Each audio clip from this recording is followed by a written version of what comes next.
viajante do tempo, sou um cara valente com os pés no chão. E nessas idas e vindas da terra, sigo os conselhos do meu coração.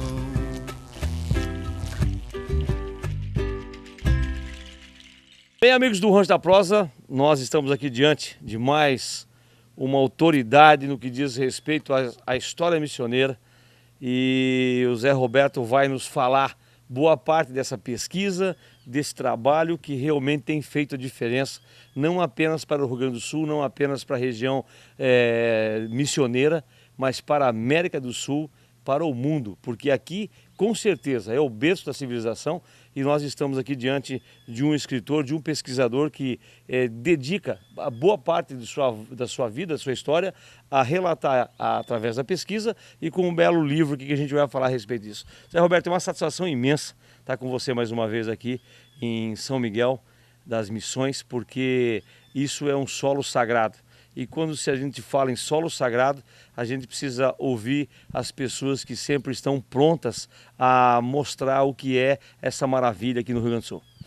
Bom, é um prazer receber, né, vocês novamente no Rancho da Prosa aqui. É importantíssimo para nós usar essa capacidade que vocês têm de divulgação, né, de fazer com que essa história fantástica que nós temos aqui nas missões possa, obviamente, andar por todo o país e pela América. É muito importante realmente a presença de vocês. Bom, eu quero que nós vamos começar falando desta maravilha, que é uma obra, Pedido de Perdão ao Triunfo da Humanidade. Esse é o livro que acaba de ser lançado, e você traz aqui praticamente um resumo de toda a história das reduções aí. Na verdade, eu busco um tanto antes, né, cerca de 20 mil anos atrás, quando temos a presença comprovada, hoje arqueologicamente, de pessoas aqui no país, no Brasil, e obviamente aqui na região das Missões, com comprovações científicas de pessoas, de índios pré-pampeanos, vamos dizer assim, há 10 mil anos atrás. Ou seja, nós temos há muito tempo gente morando nesses nossos rincões. Então eu busco este índio anterior para mostrar, obviamente, que há todo um processo de crescimento, de desenvolvimento, e que essas datas que nós no Brasil, especialmente os anos 1500, nós falamos disso, a história, a pré-história brasileira, americana, latino-americana, para nós contarmos e nós compreendermos especialmente o jeito de ser nosso de hoje em dia, aqui nas Missões, no Rio Grande do Sul, no Brasil, né? O Brasil, se você vai ver, os pobres do Brasil ou são descendentes de índios ou são descendentes de negros. Muito dificilmente você encontra um descendente de italiano, alemão, ou polonês, ou de qualquer outro sangue europeizado nessas áreas pobres do Brasil. Você vai encontrar descendentes nossos da raça nativa, que são quem?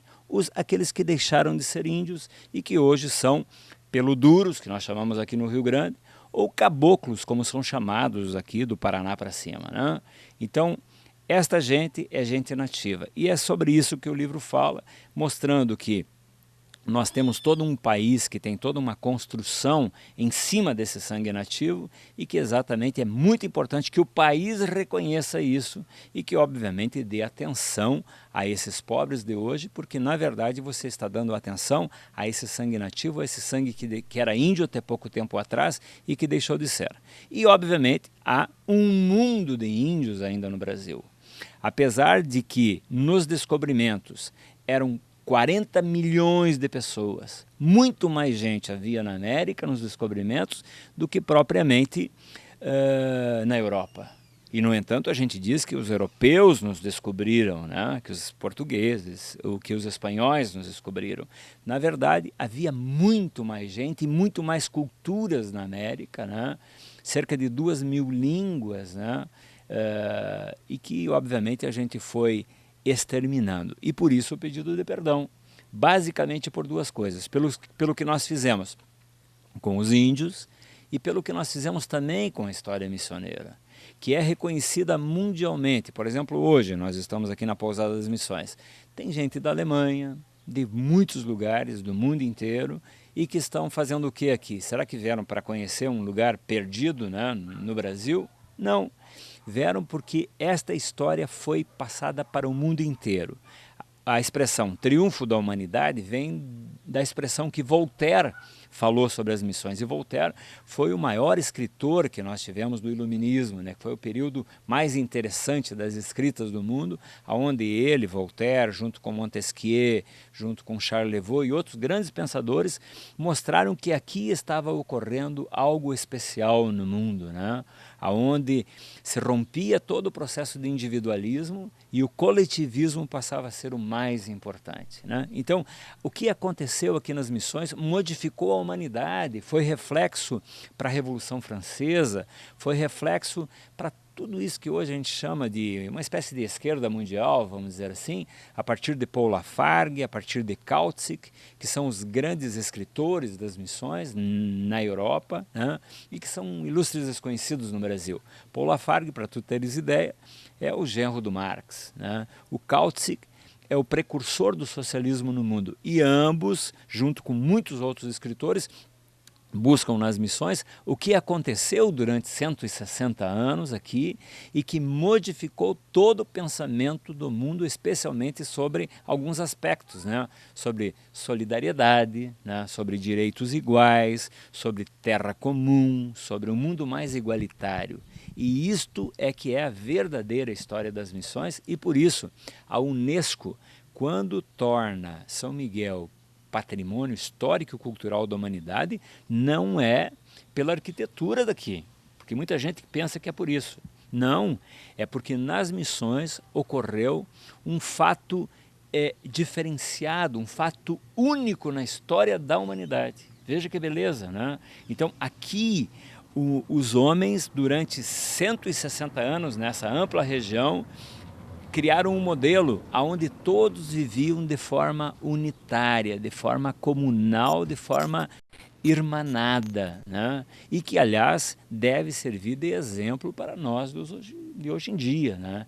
Então, exatamente o livro, tudo que eu escrevo é sobre isso. Eu estive em 9 países da Europa buscando documentos sobre isso, quer dizer, não é uma história muito conhecida no Brasil, obviamente, porque foi feito tudo para que não se conhecesse. Por que gente da França, da Alemanha, da Itália conhece tanto essa nossa história? Porque, obviamente, eles leem os grandes escritores do mundo, enquanto que nós lemos aqueles que ganharam o território, que são os portugueses. É sempre bom lembrar que essa história é uma história de vertente espanhola, e que os espanhóis ficaram nessa região até 1828, inclusive fundando aqui uma província da Argentina, né, que é a província das Missões Orientais do Uruguai, e que foi entregue ao Brasil na libertação da República Oriental do Uruguai, né? O Uruguai se liberta exatamente quando o Brasil recebe a província das Missões Orientais do Uruguai e entrega o que era a província cisplatina brasileira naquele período, né? E a libertação, e a Argentina, como estava muito enfraquecida naqueles anos 1828, não ganha nada com isso, apenas entrega essa província aqui e definitivamente nós passamos a ser então brasileiros, vamos dizer assim, né? Território brasileiro. Então essa história ela modificou a humanidade. Nós tivemos no conjunto das reduções jesuíticas que começam em 1609 e esse processo vai até 1768, ou seja, dura efetivamente 160 anos. Na primeira fase, é importante que a gente cite as reduções, a primeira, que é São Inácio Iguaçu, que é de 1609, que foi fundada onde hoje é o Paraguai. Depois se fundam 13 reduções aonde é o Paraná hoje, né? E essas reduções, por que são ilustres desconhecidas da história brasileira? Porque elas foram atacadas exatamente pelos bandeirantes, né? Foi a primeira destruída, né? As primeiras... Exatamente. Então, aquelas 13 primeiras reduções foram destruídas, junto com as do Mato Grosso, que também é muito importante. Havia uma boa quantidade naquela região junto ao rio Paraguai, né, onde é o Mato Grosso hoje. tanto o Mato Grosso do Sul como o Mato Grosso, aquela região, os jesuítas estavam cristianizando naquele período, e como as 18 reduções do Rio Grande do Sul da primeira fase, que compunham um conjunto bem grande de reduções, mais de 30 naquela fase, e que foram atacadas pelos bandeirantes e que mataram naquele período 300 mil índios nos ataques e levaram mais 300 mil para as suas lavouras como escravos, porque naquele período foi proibida ou era proibitivo a busca de escravos negros da África, porque foi no período da Guerra dos 30 anos, onde não havia praticamente navegação no mundo inteiro, né? Então eles buscam os guaranis como escravos e exterminam naquele período com 600 mil guaranis. Lembrando, sempre é bom lembrar, que nos descobrimentos de guaranis eram 1.400.000. E no Rio Grande do Sul hoje são menos de 2.000. Ou seja, há um pedido de perdão efetivo para ser pedido, né? Não é uma coisa assim, como diria, uma loucuragem da cabeça, né?